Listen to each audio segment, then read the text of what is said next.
Capítulo 1. Alabado a Dios. Si lo alaba se goza, pues Dios es bueno. Y la alabanza es nuestra fortaleza, hermanos. Gloria a Dios. Aleluya. Bendito sea el Señor. Gloria a Jesucristo. Amén. Vamos a entrar a leer la palabra, la porción, el pasaje bíblico que el Señor nos ha dirigido para presentarle esta tarde. Capítulo 1, primera carta de Corintios, versículo número 18. Si lo alaba se goza. 1 Corintios 1, 18. Leemos hasta el 25, honrando a Dios, al Padre, al Hijo y al Espíritu Santo. Amén. Amén. Dice la Biblia de esta manera. Porque, perdón, sí, 18. Porque la palabra de la cruz es locura a los que se pierden, pero a los que se salvan, esto es, a nosotros. ¿Qué dice? Es poder de Dios. Pues está escrito: destruiré la sabiduría de los sabios y desecharé el entendimiento de los entendidos. 20. ¿Dónde está el sabio? ¿Dónde está el escriba? ¿Dónde está el disputador de este siglo? ¿No ha enloquecido Dios la sabiduría del mundo? Pues ya que en la sabiduría de Dios el mundo no conoció a Dios mediante la sabiduría, agradó a Dios salvar a los creyentes. ¿Por qué, hermanos? La locura de la predicación. Porque los judíos piden señales y los griegos buscan, ¿qué cosa? Sabiduría. Pero nosotros predicamos a Cristo crucificado, para los judíos ciertamente tropezadero, y para los gentiles, ¿qué dice? Locura. Mas para los llamados así judíos como griegos, ¿qué dice? Y sabiduría de Dios. 25. Porque lo insensato de Dios es más sabio que los hombres, y lo débil de Dios es más fuerte que los hombres. Aleluya. Que Dios nos bendiga. Pueden sentarse, hermanos. Gloria a Dios. Si lo alaba se goza, porque Dios es bueno. Amén. Dios es maravilloso. Damos gracias a Dios por esta oportunidad que nos deja Dios, nos permite Dios estar en esta noche, esta tarde, en este lugar, la casa del Señor. El mejor lugar para estar. Gloria a Dios. Un día como hoy, gloria a Dios, que Dios nos pone el corazón, la voluntad, se rinde, hacer el tiempo también. Gloria al Señor. Nos ha encantado el mensaje de la escuela dominical. Hemos venido anunciando eso por varias semanas, de los temas tan relevantes que se están tratando sobre esas áreas de lo que es la guerra espiritual. Hubo una mezcla de pasajes bíblicos que tenían que ver con nuestros pasajes de hoy, seleccionados para esta tarde de predicación. Ora a Dios, en relación con la iglesia que se le escribe esta carta de este pasaje de hoy que ya hemos leído para esta tarde de palabra. La iglesia de Corinto, una iglesia que el Señor permite que se levante desde los tiempos apostólicos. Le corresponde la fundación, o ser el fundador de la iglesia en Corinto, al hermano, puedes llamarle apóstol, misionero, Pablo, que salió en su segundo viaje y pasó por esta región de Corinto. Corinto se encuentra cerca de lo que hoy sería la región de Grecia, de los griegos desde los tiempos antiguos. Grecia en su parte geográfica no ha cambiado, lo mismo que es hoy día, en la misma zona geográfica. Algunas áreas han cambiado de nombres, pero Corinto desde los tiempos apostólicos, primer siglo después de Cristo, figuró como una de las ciudades más prósperas y con una concentración de personas que desarrollaron una economía bastante alta. Con la economía y la prosperidad económica, obviamente también se desarrolló las áreas de educación, voy a llamarle, del estilo griego, que esto significa inmediatamente la conexión se hace con lo que es el sistema educativo griego a través de sus antiguos filósofos extraordinariamente populares en lo que es las partes académicas modernas, ¿verdad? Donde fundaron esas escuelas de filosofía, que desde la antigüedad en Grecia el mundo se concentró en explotar en ese lugar a los grandes cerebros antiguos de antaño, ¿verdad? Que se mostraron al mundo y trajeron tanta cantidad de conocimiento y sabiduría y capacidad para discernir asuntos de este mundo en las zonas de educación filosófica, cosas de filosofía. Y esto pues trajo a Grecia un adelanto en esas áreas de educación. A Grecia se le conoce entonces como la cuna de la civilización por razones de ese desarrollo académico. Los grandes filósofos antiguos más mencionados como Platón, Sócrates y, ¿verdad? No me malinterpretes si oye estas expresiones de aquí, pero quizás a veces es importante que conozcamos parte de nuestra historia que está relacionada con la historia bíblica, y que nuestros antepasados, nuestros primeros hermanos en Cristo, como el apóstol Pablo, tuvieron que confrontarse a ese tipo de aquella clase de desarrollo de filosofías que ya estaban desde los tiempos antes que Cristo viniera aquí a este mundo. Entonces, esto fue parte del plan de Dios. Yo lo pongo como el plan de Dios, porque la Biblia nos dice que cuando se cumplió el tiempo apareció el Hijo de Dios. Quiere decir que Dios tenía un control sobre los eventos, sobre las circunstancias, como todavía lo tiene. A Dios nada le toma por sorpresa, hermanos, y todo está coordinado porque el plan de Dios sigue su línea, sujeta al plan de Dios. Nadie y ninguna persona puede decir, bueno, eso no está dentro del plan de Dios. Dios tiene un plan. Dios es el que gobierna todo. Eso es un punto muy esencial y de gran importancia para todos los creyentes, de que nadie se frustre, nadie se desanime, nadie se sienta como que Dios no está haciendo su parte, cuando le estoy afirmando en este día que Dios es el dueño de los tiempos y Él es el que decide que sea o que no sea.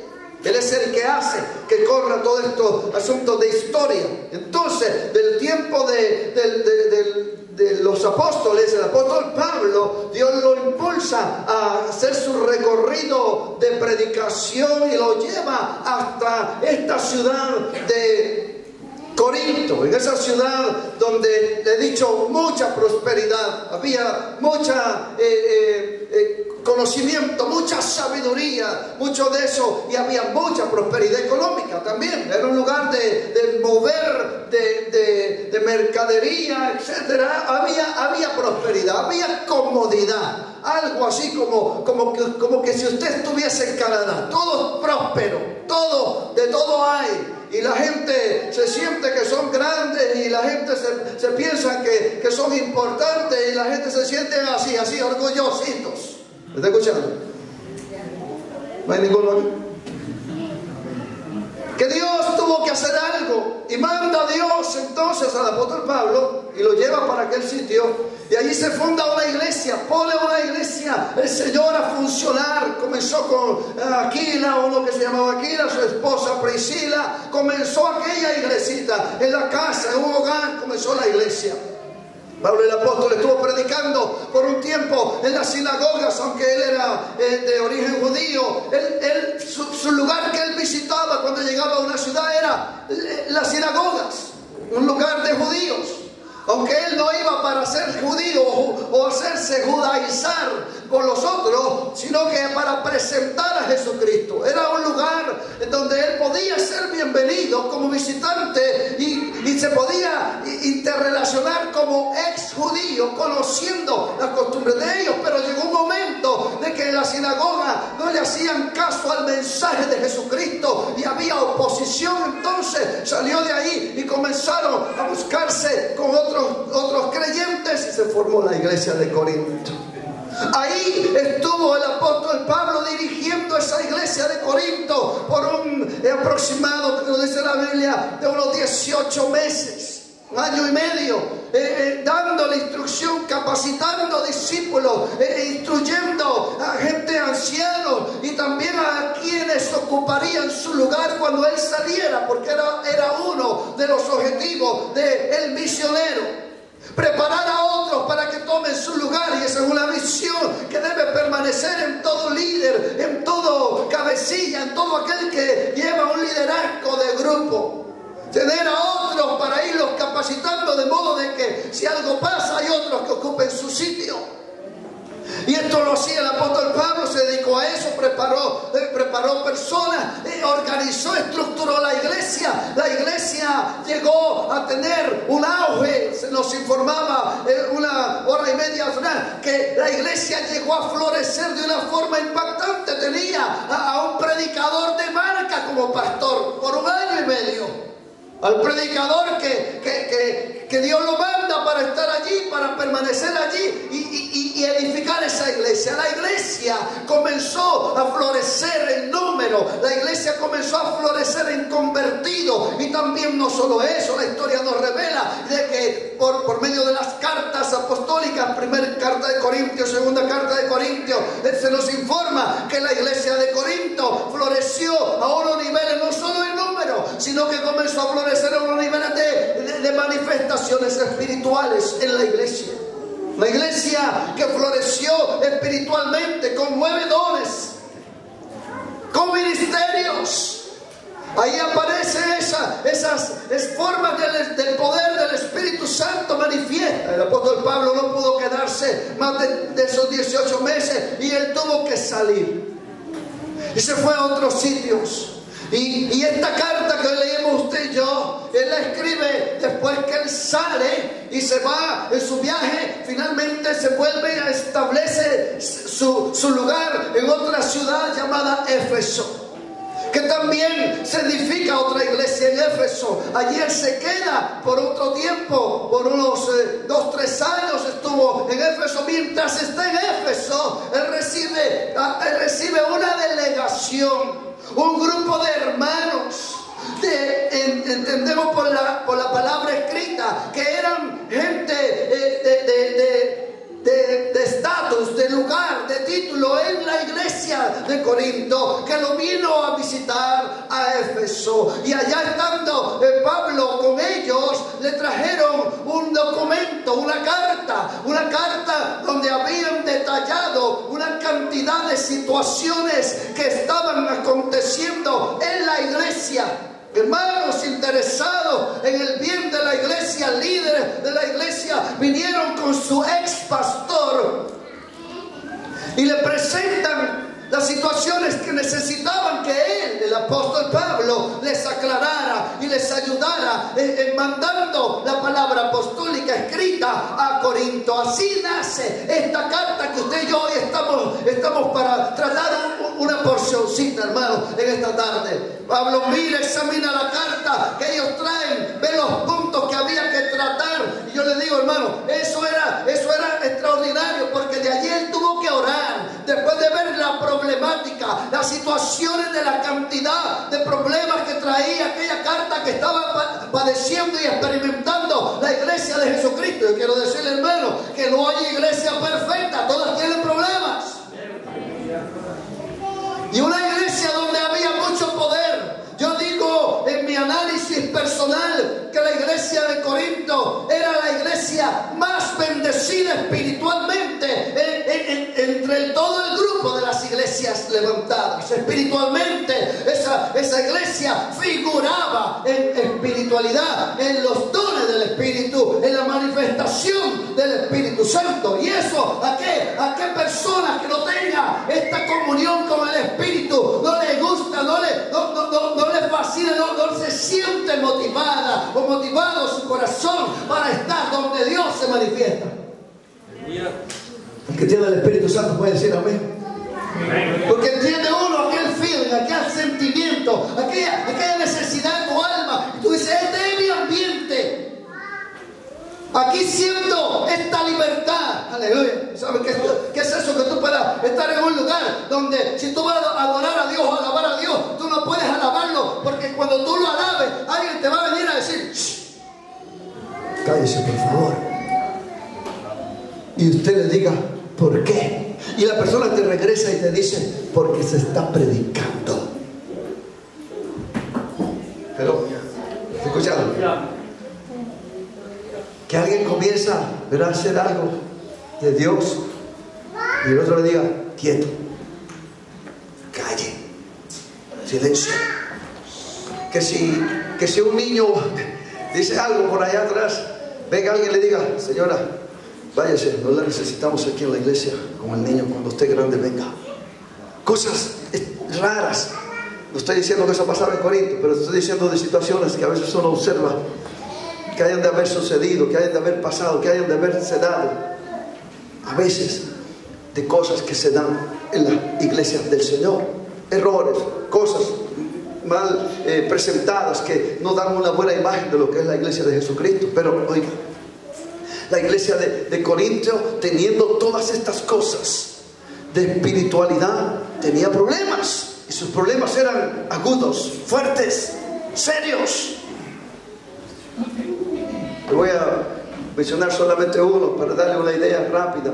Si usted busca en Corintios capítulo 7, me voy a salir un poquito, pero yo quiero mostrarle un poquito así. Corintios capítulo 7. Le voy a leer esta parte, capítulo 7, versículo 1, para que usted se entienda conmigo en el momento y avanzamos al pasaje del capítulo 1. 7:1 en el momento. Y usted lea. Versículo 1, ¿qué dice? En cuanto a las cosas ¿qué dice? ¿Qué me escribisteis? ¿Qué dice la Biblia? Bueno le sería ¿qué? Al hombre, ¿qué dice? No tocar mujer. Oiga, ese era un tema que había de problemas dentro de la iglesia de Corinto. Seguramente que sí, mis hermanos.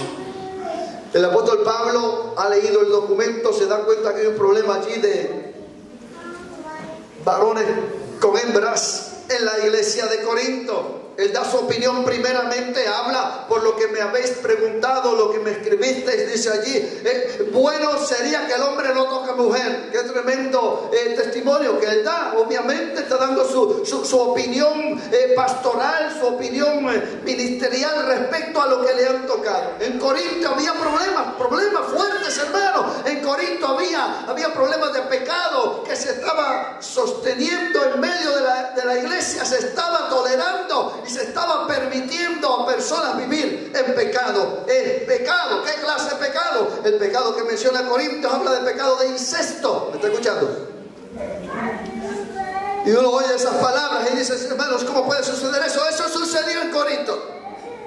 Eso no solo era un problema, había más problemas, pero él habla de estos problemas y él da el consejo. Mejor sería que el hombre no tocara a mujer, pero eso no es la solución. Y comienza a desarrollar el tema de ese problema de hombres con hembras en la casa de Dios. Y desarrolla entonces el mensaje a continuación, que no es mi tema de esta tarde, pero que usted sepa que había problemas en la iglesia. Cuando vamos ahora al capítulo 1 que estamos tratando, nos dice la palabra del Señor y nos habla el versículo 18, porque la palabra de la cruz es locura a los que se pierden, pero a los que se salvan, esto es a nosotros, es poder de Dios. ¿He escuchado eso? Es locura a los que se pierden. Habla de la cruz. La cruz no indica que sea el símbolo de la cruz necesariamente. La cruz significa, hermanos, el evangelio de Jesucristo, la buena nueva. Esta palabra que ha transformado a algunas personas para empezar a formarse y cambiar sus vidas. Esta palabra de la cruz, esta palabra de este mensaje que muchas veces no nos es bienvenido, que muchas veces nos trata como que fuera en primera persona a nosotros, como que estuviera siendo dirigido a nosotros, como que Dios estuviera de alguna manera tratando nuestra situación. Ese mensaje, dice la palabra del Señor, que es locura a los que se pierden.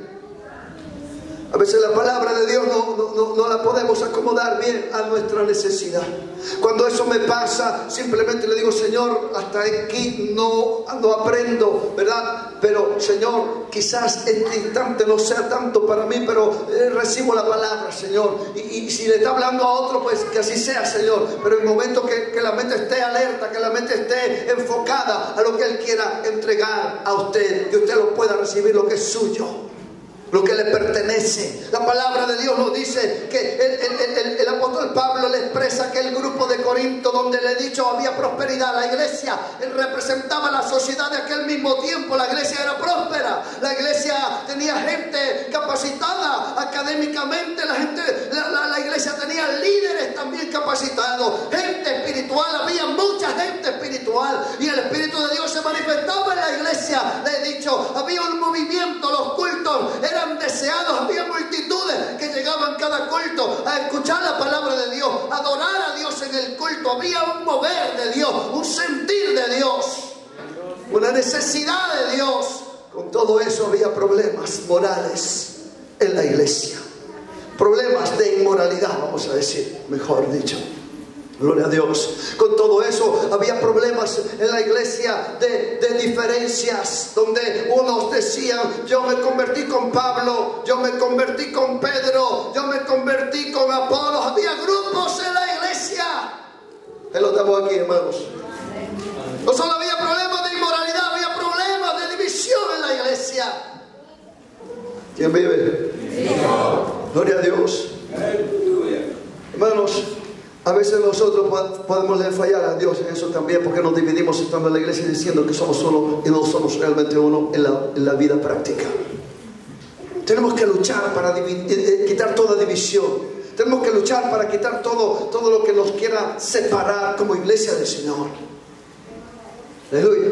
¿Quién vive? Hermano, ¿qué es? Cualquier cosa que te separa de tus hermanos, lo que sea.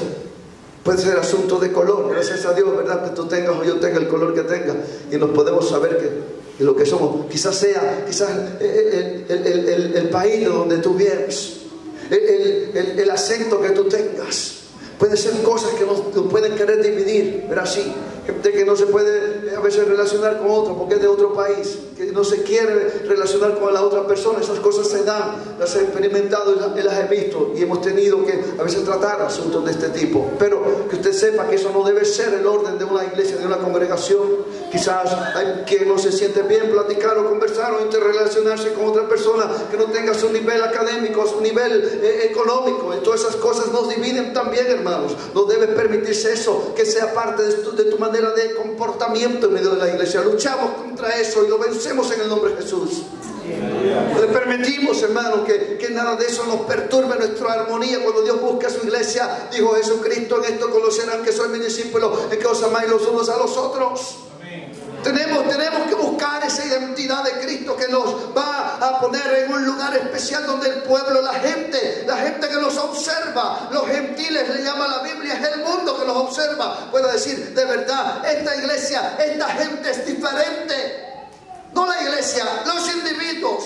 La iglesia es usted que me escucha, la iglesia somos nosotros, no es el lugar, no es el edificio necesariamente, este es el lugar físico, pero hay algo más que esto, que vale más que esto físico aquí en la iglesia, y es esa alma que usted que viene a la casa de Dios. Usted es la iglesia real del Señor Jesucristo de esta tierra.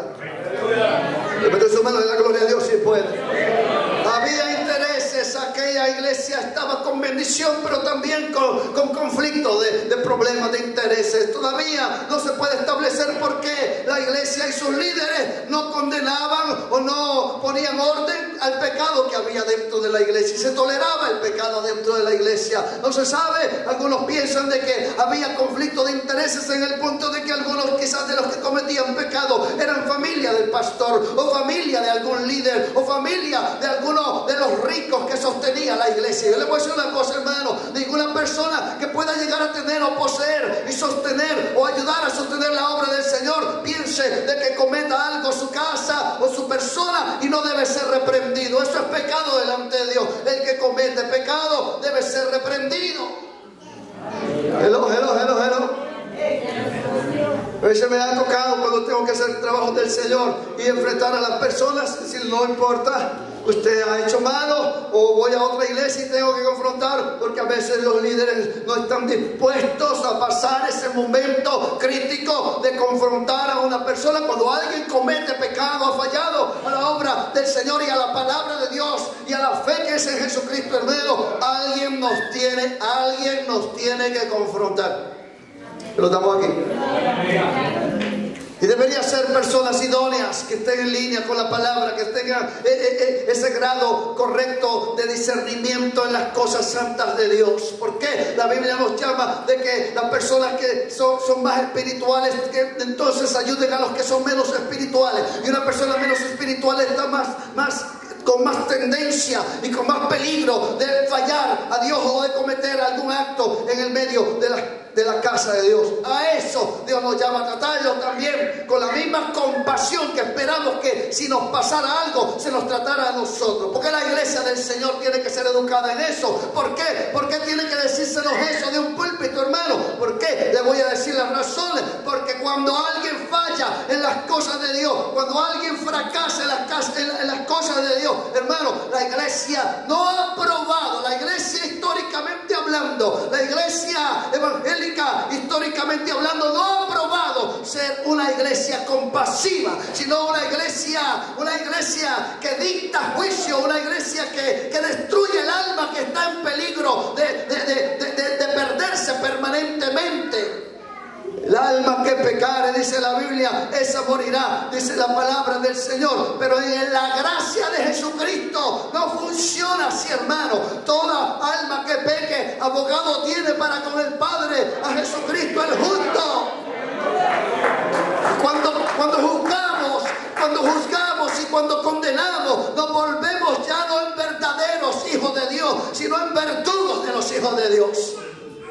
Y en mi historia que yo llevo con Jesucristo, en todo mi tiempo que ya he estado en este evangelio del Señor, he visto casos y cosas que me han dado dolor mi corazón a través de los años, donde alguien fracasa y después que está en el piso, los demás venimos y le ponemos el pie encima y viene el otro y lo pone encima. Hermano, parecemos más religiosos, del estilo farisaico, del estilo de la religiosidad para con aquellas personas que están necesitadas de compasión. No sé si me entiende lo que le estoy diciendo. No sé las razones por qué los líderes de Corinto no ponían paro a la tolerancia del pecado en medio de la iglesia. Quiero decirle que cuando una persona está mal delante del Señor en medio de la congregación, deberían limitársele o limitarse a sí misma de tomar púlpito y tomar parte en el culto del Señor público. ¿Por qué? Porque no está apta para tomar parte en el culto del Señor público. Porque es una vergüenza al evangelio que tenga su pecado escondido. Pero estamos aquí. Entonces, ¿qué hace uno, hermanos? ¿Qué uno hace? Pues yo le voy a decir, tiene que confesar su pecado, porque la Biblia dice que el que confiese su pecado prosperará. El que lo encubre, el que encubre su pecado no va a prosperar, dice la Biblia. El que lo descubre, ese sí va a prosperar, porque entonces comienza tu etapa de recuperación, de restauración. El Dios nuestro, hermano, es un Dios que restaura. Quiero que sepa eso. Dios restaura. Y el que falla delante de Dios le queda una cosa: es arrepentirse y dar fruto de arrepentimiento. Y número 3, tiene que levantarse y no quedarse donde está. Darle la gloria a Dios y humillarse ante Dios. Y vivir como tal humilde ante la presencia de Dios, reconociendo de que ha fallado y que su tiempo de relevantarse ha comenzado, porque se humilla. El que se humilla, Dios lo levanta. Pero el que no se humilla, no lo puede Dios ayudar. Levante su mano, la gloria a Dios si puede. Es muy importante. ¿Por qué la iglesia de Corinto no ponía orden? Ay, hermano, porque no lo sabemos. Te estoy dando ideas. No lo sabemos, no lo sabemos. Problemas de conflicto de intereses hemos dicho. Y otras cosas podrían asumirse. Lo que sea. No había orden. Hasta ahí, hermanos. Pienso que algunos tomaban parte y todavía estaban en pecado. La iglesia empezó a ver aquello. Hermanos, cuando el pecado entra a una congregación, cuando el pecado entra a una iglesia y se tolera, el pecado comienza a hacer estrago dentro de la iglesia. Se vuelve como un germen que empieza a pasarse de persona a persona. Y aquello se vuelve un orden del día. Pero siempre en una congregación, siempre va a haber personas fieles, dispuestas a pagar el precio y pedirle a Dios misericordia y pedir a Dios en oración y clamor. La iglesia tiene que aprender a pedir a Dios. Yo le pido a Dios, hermano, constantemente: Señor, no permita que el pecado entre a tu casa, a tu iglesia, Señor, y reine en medio de tu casa. Señor, eso no es justo, no es correcto. Tu palabra dice en el Salmo 1 que no se levantarán los malos en el juicio de los pecadores en la congregación de los santos. Señor, le ruego al Dios del cielo que tenga misericordia de su pueblo y su iglesia, de mi persona, de mi casa misma. Que el Señor guarde a nosotros mismos de ser escándalos en esas cosas. La iglesia de Corinto tenía diferentes problemas.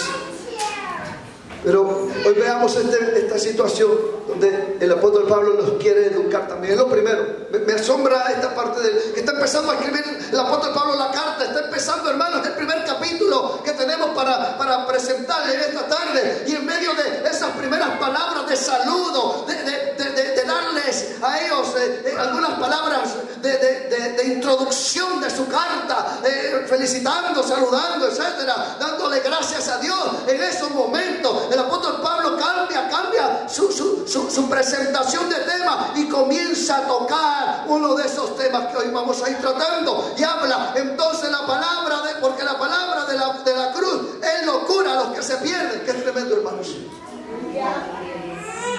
El tema del evangelio. Comienza a presentarles el tema del evangelio.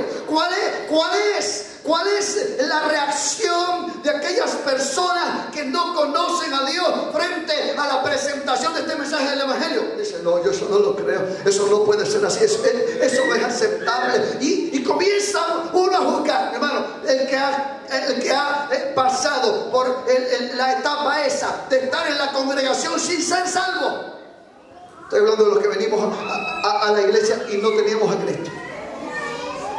Como estábamos perdidos, como dice ese pasaje, perdidos sin Dios, sin esperanza, sin conocimiento, sin ayuda, sin sabiduría de la palabra, sin nada, con cero, hermanos, nada. Y escuchando la palabra, muchas cosas las rechacé tajantemente, sin darle oportunidad al predicador. No, eso no, esto sí, esto no, esto sí. Convertido en casi un juez. Me imagino que Corinto tenía esa problemática. Al mismo tiempo, el apóstol Pablo señala el tema y trata con esas personas. La palabra de la cruz es locura a los que se pierden. Locura, sí, hermano, parece locura las cosas que se puedan manifestar o decir a través de la palabra predicada, porque la palabra predicada es la palabra que el Señor mandó que se anuncie en esta tierra, a este mundo, a nosotros mismos, que se nos recuerde esta palabra que está escrita. Así dice el mensaje: es locura a los que se pierden, pero a los que se salvan. Oye, ¿cuántos son salvos? Aleluya. A los que se salvan, esto es a nosotros. ¿Qué dice? ¿Qué es? ¿Está aquí o se me va por ratos? A los que se salvan, o sea, a nosotros. ¿Qué dice que es? Poder de Dios, hermanos. Es poder de Dios. El libro de Romanos, capítulo 1, también el apóstol Pablo escribiendo habla y dice eso, porque no me avergüenzo del evangelio, porque es poder de Dios.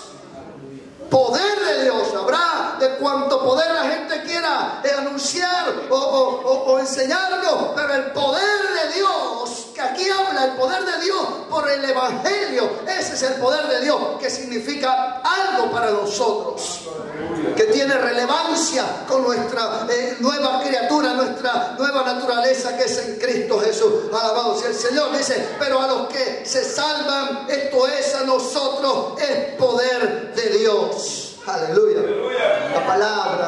La palabra predicada, la palabra del evangelio es locura. oh esa gente, oh ese predicador, oh esa persona, oh ese mensajero. Oh hermanos, a veces el predicador es el mensajero de Dios. Como Dios se lo dé, tendrá que tener responsabilidad delante de Dios, porque a Dios le vamos a dar cuentas al final de todo lo que se diga o se predique o se enseñe desde los púlpitos. Cada predicador va a dar cuenta, hermanos. Cuando venga el día del juicio, dice la Biblia que algunos van a decir: Señor, hicimos estas cosas en tu nombre, nos sanamos en tu nombre, y el Señor les va a decir: no os conozco, no os conozco, apartaos de mí, hacedores de maldad. ¿Por qué? Porque no importa cuánto prediquemos, cuán bonito se escucha el mensaje, hermano, porque eso no equivale a la belleza de un mensaje. Lo que equivale es que Dios nos pueda poder utilizar. Si hay algo que podamos ser útiles para el Señor, y esto me enseñaba el Señor esta semana, una palabra que penetró mi corazón, es esa simple palabra que el Señor le dijo: y habiendo acabado todo, terminando todo, siervo inútiles eres. Decía el Señor, y me hablaba esa palabra, hermano, me tocaba mi corazón, porque entiendo, hermano, que no importa lo que se haya logrado, lo que se haya hecho, lo que se haya alcanzado, los talentos que Dios nos haya provisto, lo bonito que Dios te haya usado, no importa, hermano. Hasta el momento no has hecho nada más que lo que pudiste hacer. Deberías haber hecho más, pero no lo haces. Pero lo que has hecho, hasta ahí has hecho. Dios te llama inútil. ¿Me está escuchando? Cuando usted escucha esa clase de expresiones, dice: pero qué Cristo más ofensivo es este, pero qué menosprecio, tanto que uno se sacrifica y nos llama inútiles. Esa es la manera que Dios los mira, esa es la manera que Dios lo aprecia, esa es la manera que Dios los ve, y no tenemos que tomarla en una forma ofensiva. Es la descripción de lo que realmente hacemos, no importa cuán grande o cuán precioso sea lo que tú puedas haber hecho o estés haciendo para el Señor. Inútil te llama el Señor, inútil me llama el Señor. Dígale que está al lado: siervo inútil, dice el Señor.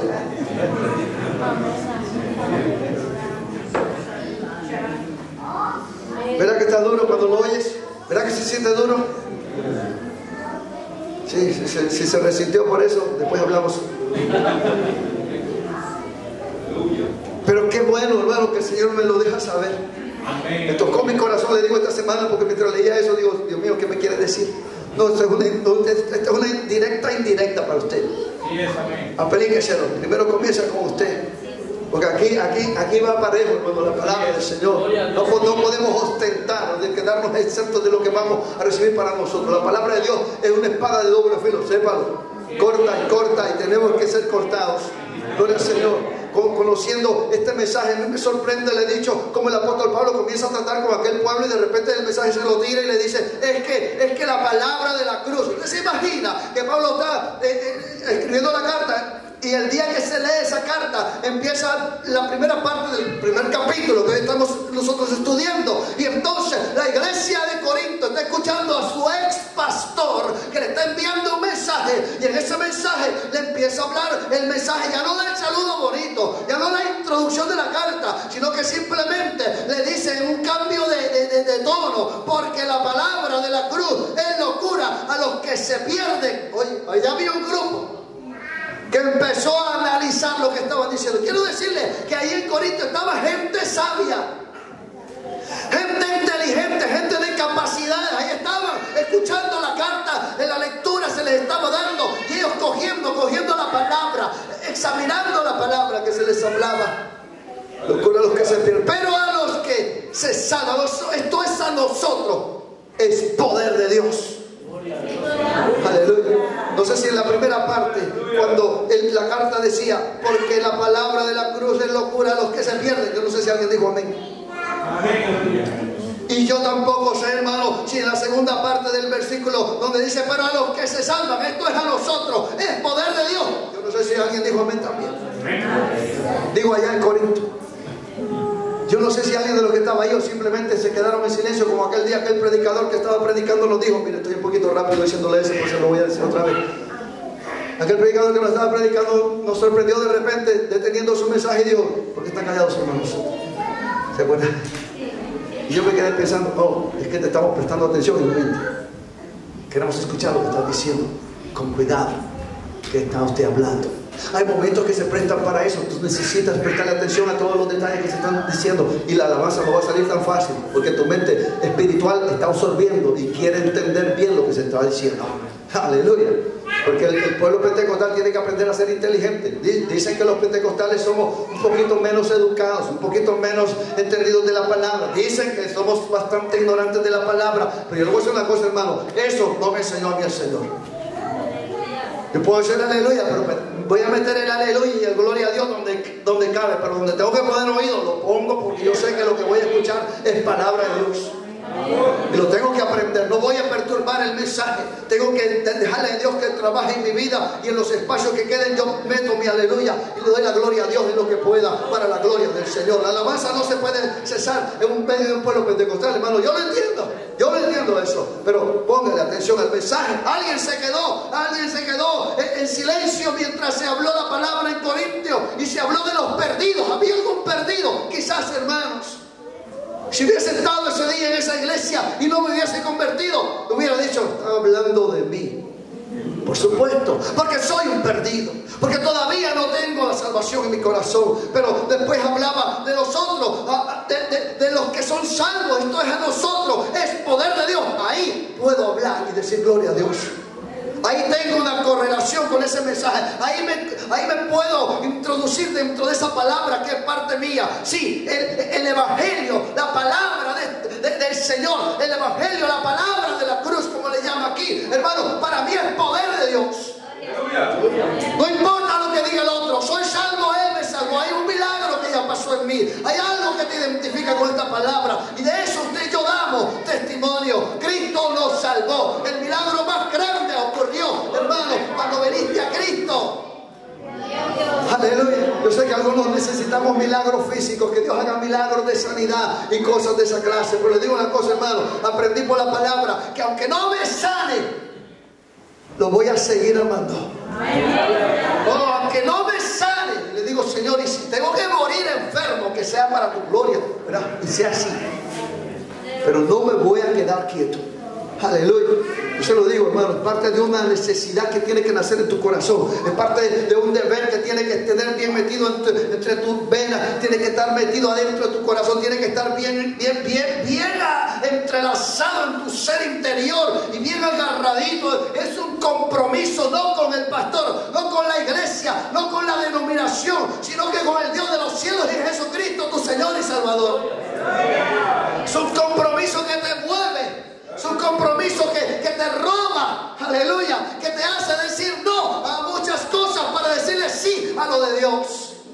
Es un compromiso serio, verdadero, que te ha convencido que tu mente es la mente de Cristo que tiene que gobernar, que tu mente, que tu corazón y tus sentimientos tienen que estar dirigidos por el sentir de Dios y no los tuyos.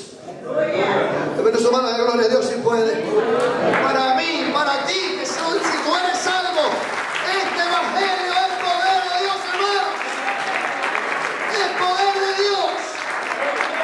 Hermano, sé el Señor, confiésalo, proclámalo, pídelo. No le tema al enemigo, no le tema a la crítica, no desconfíe por lo que no recibes. Aleluya, porque a veces quiere la frustración tomar control de nosotros, porque no pasa como queremos, porque no sucede como tú quieres las cosas. Pero hermano, eso no es tu problema. Déjalo en las manos de Dios. El que no puede ser todo a la perfección, nunca va a ser a la perfección. Le voy a decir aquí, hermano, Dios no tiene niños bonitos en su iglesia. Perdón que a veces le digo que somos feos, pero quiero decirle que Dios no tiene niños predilectos, que todo lo que tú pidas te lo tiene que dar. ¿Quién te ha dicho eso? Que todo lo que tú planees te tiene que salir. ¿Quién te ha dicho eso? Es el engaño más grande del mundo que te digo.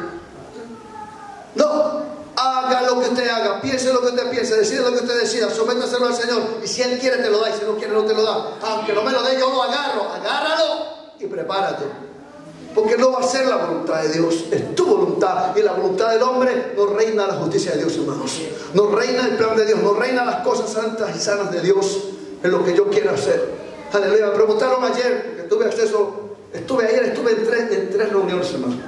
Ayer escuché 3 predicadores en 3 cultos, y 3 diferentes predicadores me predicaron ayer. Dios me dio ese privilegio ayer. Pero escuché a alguien que me decía, ¿y cuántos años llevas aquí? Y le expliqué tantos años. Y me dice, ¿y cuánto más? Digo, no sé, todavía. Y le dije después, me acuerdo que se me salió y le digo, ¿sabes qué? Lo que pasa es que solo estoy esperando órdenes. Órdenes, ¿sí? Llevo 23 años esperando órdenes aquí, a donde Dios me quiere llevar otra vez para otro sitio.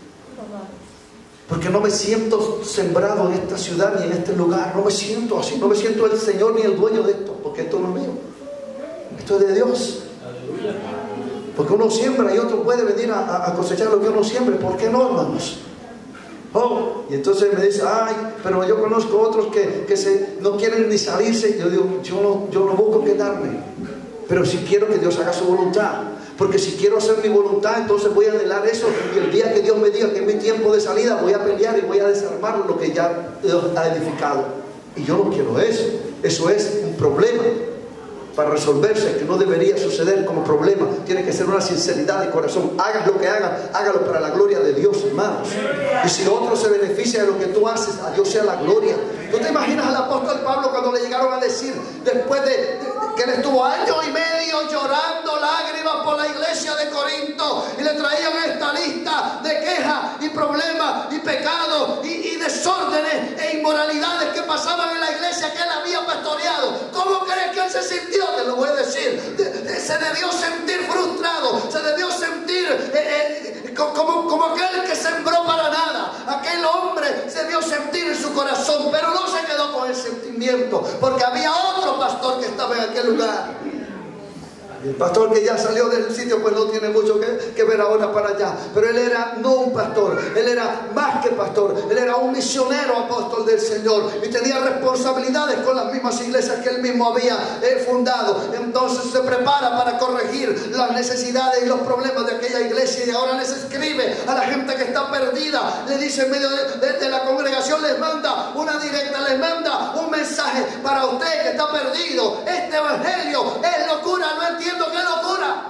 Pero los que se salvan, entiéndalo. Este evangelio es poder de Dios. No temas que el Señor pueda hacer lo que quiera hacer en tu vida, en las cosas extraordinarias del mover de su Espíritu Santo. Dios es el que hace esas cosas, pero sepa que es Dios que lo ha hecho y no usted. Amén. Quiere la gloria a Dios por eso. Señor, habla respecto a esos pensantes todavía no convertidos, porque una persona puede estar convertida pero todavía no ha nacido de nuevo. No sé si me entienda eso. Una persona puede tener ya a Cristo entre comillas en su corazón, pero todavía no da fruto. Todavía no, da otros frutos, todavía está ahí, y en esa ambivalencia de conducta, de acciones, esa doble vida que vive. A veces es más incrédulo que creyente, y a veces se comporta más carnal que espiritual. Está iniciando y a veces domina todo lo negativo sobre su vida, pero es controlado todavía por esa mente carnal, por esa mente que no tenía a Dios, y así está viviendo en la iglesia. Y allí a veces, ¿verdad? Depende de lo que haga cada congregación, pero le puedo decir una cosa, hermano, tenemos que tener cuidado nosotros en eso, de no juzgar a esas personas, número uno, y de orar por esas personas, que es lo mejor que puede hacer la iglesia. El Señor le habla a ese grupo y le habla a esos que pensaban de esa manera. Esto es locura, es una locura. Eso es una locura, eso que está hablando ese predicador. Eso no está correcto.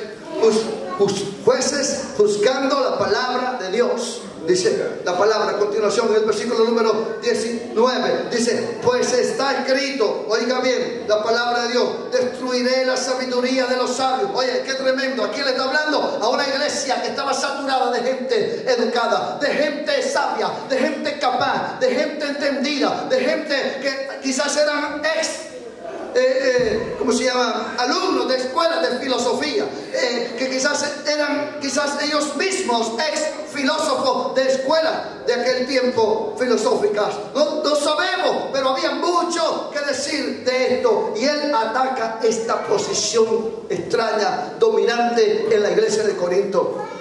que no se manifestó durante el tiempo de su pastorado, sino después que él sale de pastorear la iglesia de Corinto.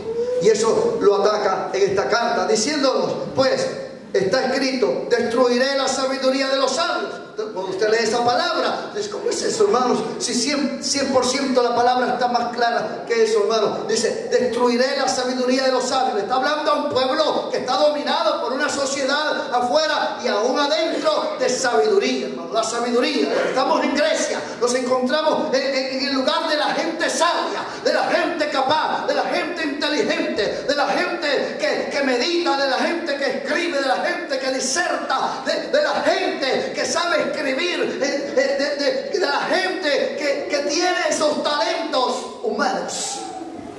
Ahí se encuentra la iglesia. A este grupo el Señor le dice, destruiré la sabiduría de los sabios. ¿Cómo se cree usted que se sentían aquellos? Una palabra que no le había hablado todavía el apóstol Pablo, pero hoy Dios le da la libertad y por medio del Espíritu Santo se los dice. Era una profecía, hermanos. Una profecía que está escrita atrás en el libro de Isaías, en el capítulo número 29 y el versículo número 14. Lo puede poner si lo quiere el técnico o Weber. Pero así, Isaías 29, 14. Léanlo todos, por favor. ¿Qué dice ahí, hermano? Por tanto, excitaré yo la admiración de este pueblo. ¿Qué dice? Con un prodigio grande y espantoso. ¿Qué más?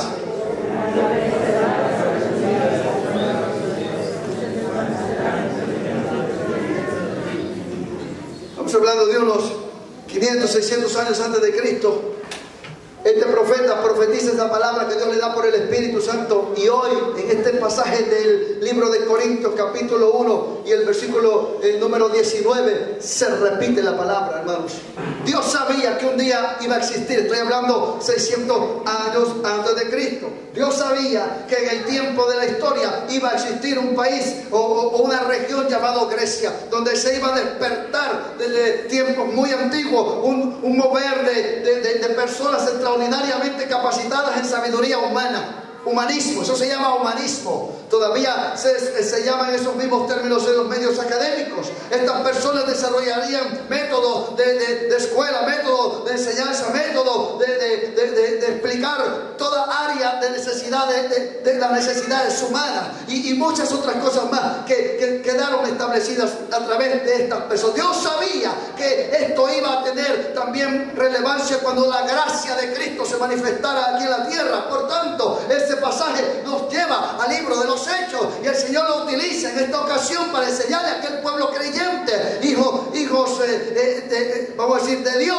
lavados con la sangre de Cristo, la mayoría, no judíos, pero algunos judíos, pero la mayoría no judíos, gente gentil como usted y yo, que no teníamos nada que ver con los judíos. Entonces les habla esa palabra. La palabra es poderosa, hermano, porque desde aquí el Señor avisa que Él mismo va a tomar control de la gente sabia, de las personas sabias o de la sabiduría de sus sabios. Lo va a desvanecer, va a acabar con esa capacidad que tenga la gente. Muchas personas a través de los siglos y de los tiempos últimos modernos, por decir últimos 200 años, se han levantado en capacidad, en sabiduría. Hermanos, llegamos a los tiempos semifinales, no voy a decir finales, semifinales, donde la sabiduría traspasa los límites de la capacidad misma humana y ha llegado ahora mismo a ostentar niveles extraordinarios de adelanto. La sabiduría sigue siendo explotada con los descubrimientos nuevos que van aconteciendo y sucediendo. Uno se queda extraordinario, tremendo, hermano. Muchos de nosotros, de mi propia generación, se han quedado atrás y no pueden avanzar. La ciencia los está dejando atrás. La ciencia y la tecnología los está dejando atrás y no quieren entrar a esas cosas. Es tremendo, hermano. ¿Quién vive? Yo quiero decirte que vivimos eso todavía.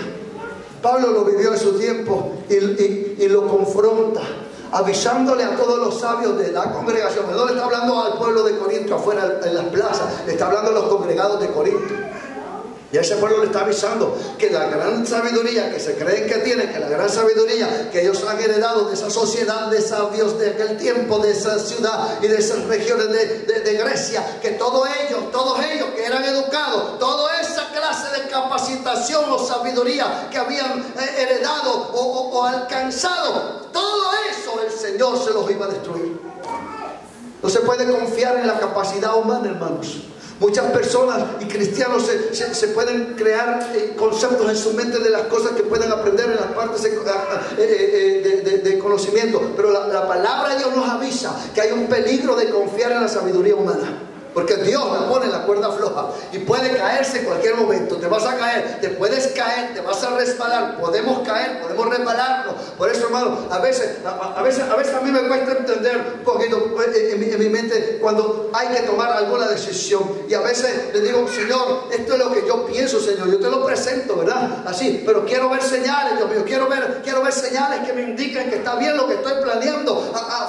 Confirma estas cosas, ¿verdad? Sí, a veces para tomar esos pasos lleva tiempo, hermano. Alguna gente desespera y quiere a veces que un pastor o que un líder actúe así a la velocidad extraordinaria y rápida. Eso nos pone en conflicto, en problemas, porque Dios a veces nos está deteniendo para avanzar y queremos tener, si es que desea tener el hombre de Dios o la mujer de Dios, una afirmación en lo que va a hacer, que sea dirigido, guiado y que le salga bien el plan que tiene, que Dios te lo afirme. Lo que Dios te ha propuesto que tú hagas en tu corazón, que sea el plan de Dios y no el tuyo, en el tiempo de Dios y no en tu tiempo. ¿Me está escuchando?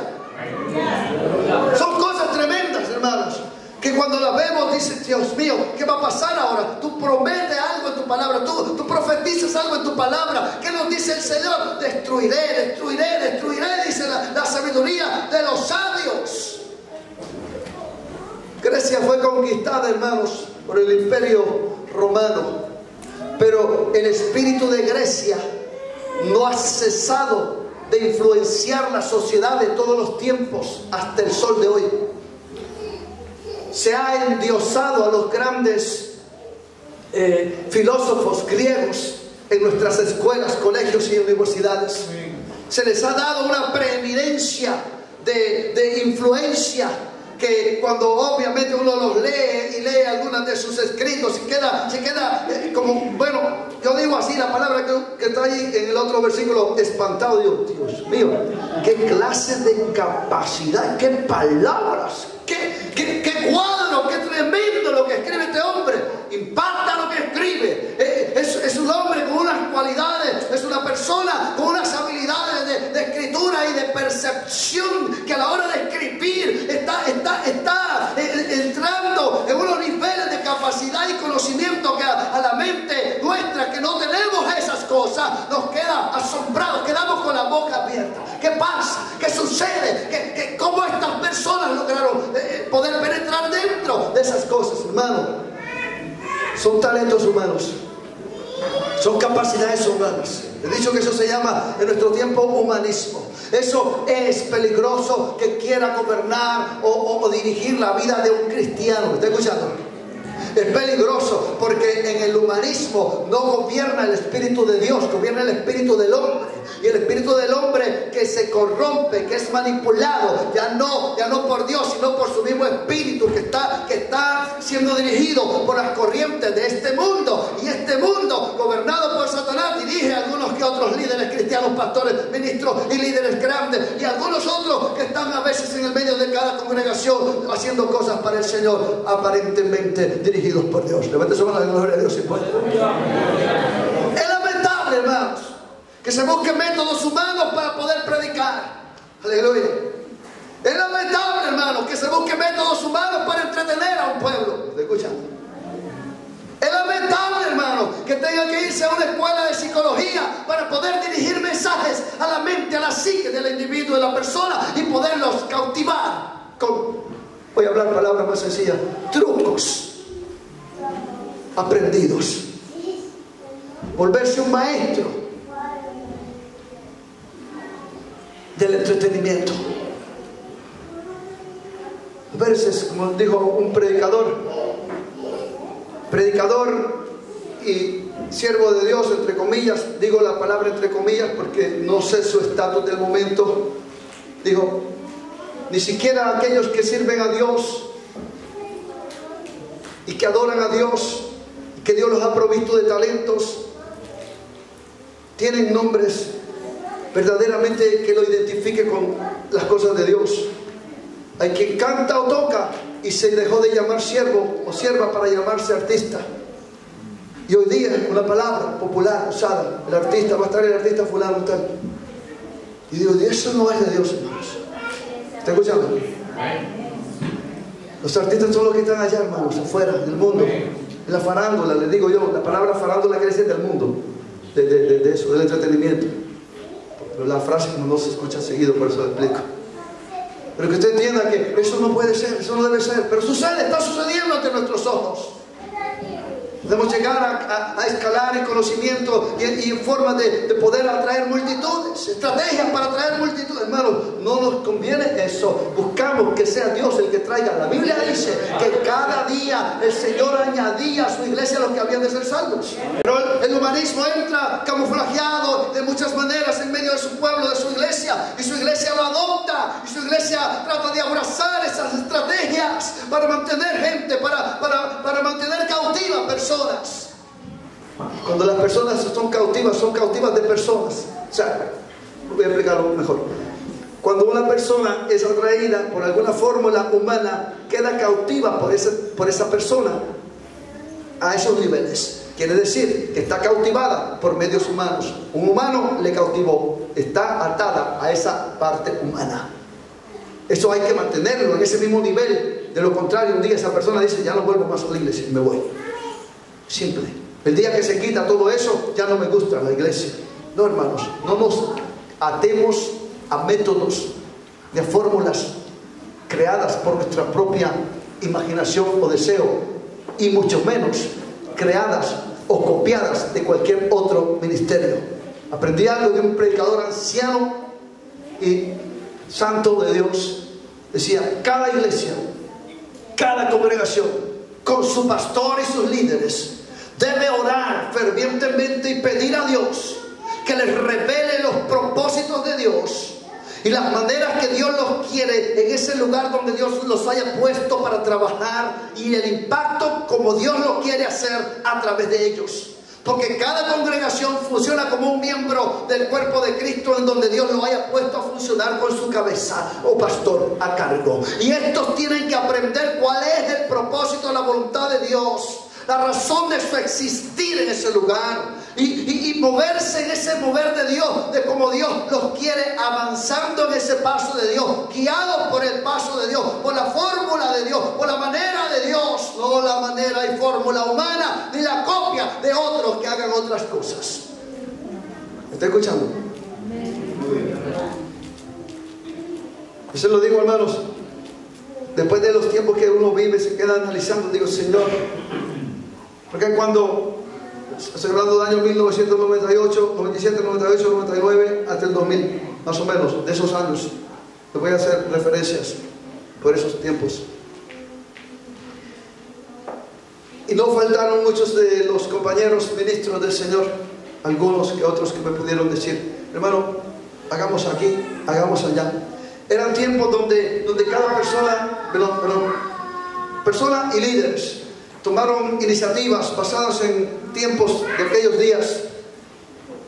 Si alguno se recuerda, que se llama, o se llamó en aquel tiempo, guerra espiritual, ¿se acuerdan?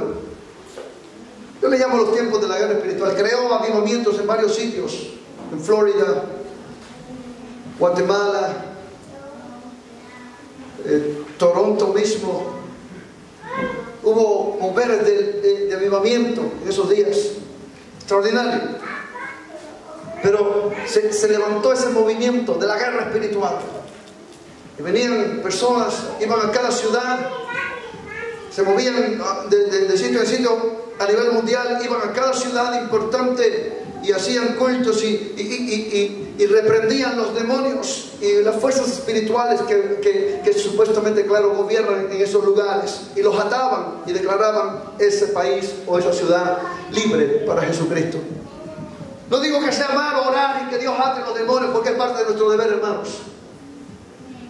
Vi eso, lo aprendí, vi que ¿verdad? Era parte del mover de aquellos tiempos. Hoy día no se hace eso, quiero que lo sepan, no se está haciendo, o si se hace tan poco que no tiene relevancia.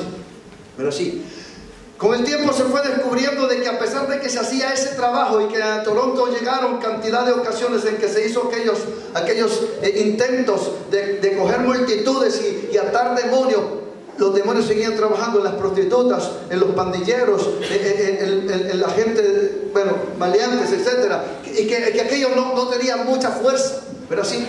Entonces, ¿qué quiero decirle? Entonces viene un momento donde alguien me dice, hermano, unamos aquí, hablamos ya de nuestra ciudad aquí, hagamos lo que está haciendo por allá, funcionó allá, y le digo, ¿verdad? Fue un reto en esos días, porque eran métodos que se habían creado ya estaban funcionando. De esa manera traté entonces de decirles, yo le aviso, manteniendo una distancia, porque una cosa tengo que enseñarle que usted tiene que aprender. No se deje llevar por cualquiera que te diga, hagamos esto otro. Pídele a Dios dirección. Aunque se mire o se vea muy espiritual el hombre, la persona o el ambiente, no se deje llevar por emociones. ¿Está escuchando? No debemos ser esa clase de personas. Entonces tuve esa necesidad de preguntarle a Dios, Señor, lo que ellos hacen es correcto, está bien que lo haga, Señor. Pensaba en eso, le pedía a Dios constantemente, ¿será posible que me pueda unir para hacer eso? Empezó un grupo aquí mismo en nuestra ciudad y empezaron a salir y se iban por ahí por las calles, llegaban al City Hall, a la alcaldía, se movían a la zona donde está la estación de policía, llevaban unos sprayers, unas cosas para hacer como sprayers, yo no voy a estar. Una botella que tiran agua, tú la apretas, ¿okay? Pero no había agua adentro, lo que había era aceite. Y el aceite ungido de los altares lo ponían adentro de esas botellas y extrayaban las paredes, el piso de la policía, de todos lados de la corte, ¿verdad? De todos esos sitios públicos y tomando la ciudad para Cristo. Todo eso se hacía. Fui invitado para hacer eso, nunca fui, quiero decirle. Porque Dios no me dio el ok. No me dio el permiso. Nunca fui. Fuimos y Dios, bueno, testimonios, etc. Y el Señor, si ellos están haciendo esas cosas y yo no lo puedo hacer, yo no siento libertad para hacerlo, ¿por qué, Señor? ¿Verdad? Quiero decirle que van a suceder cosas. Aprendí esa lección. Pero aprendí esa lección esos días de que estaban esas cosas sucediendo, que no me puedo ni debo. Quiero que usted se lleve esa lección esta tarde para su casita. No te dejes mover por ninguna cosita así nada más. Pídele a Dios dirección. Si Dios te da permiso, avances. Si no te da permiso, no avances. Asegúrate que Dios que te está dirigiendo y no tus sentimientos, no tu emoción, porque eso es lo que le faltó a muchos compañeros míos del ministerio en aquel tiempo. Lo que otro pasaba por aquí, pasaba por allá. Esperábamos que pasara aquí o esperaban que pasara aquí, que sucediera aquí. Lo que pasaba en Colombia se esperaba que pasara aquí. Parecieron mega iglesias, grupos inmensos, con estadios y todas esas cosas. Y todo lo que teníamos, el trabajo del Señor, pensábamos, o se nos quería hacer pensar de que podíamos también avanzar a conquistar multitudes y tener también un estadio, un coliseo, imagínate. Todas esas cosas. No dudo que eso no sea posible. No dudo que eso no pueda acontecer. No dudo que eso no pueda hacer para alguna persona que otra. Pero quiero decirte que ese no es el patrón de Dios. ¿Me está escuchando? Quiero decirte que no todos los que sirven a Dios vamos a tener coliseos. ¿Me está escuchando? No va a ser así, hermanos. No va a suceder así. No va a ser así. Dios tiene un plan para cada uno. A uno le va a dar un talento, a otro le va a dar 2, a otro le va a dar 5. Él sabe a quién le va a dar 5. Y el que tiene 5 va a querer que los otros que solo tienen 1 tengan 5. Un hombre que fue antiguo ministro de esta zona, un día se confrontó con una persona de esta iglesia, se confrontó y el de esta iglesia le dijo unas cuantas cosas, porque hay gente que son bien carnales, me mal representan y mal representan a nosotros.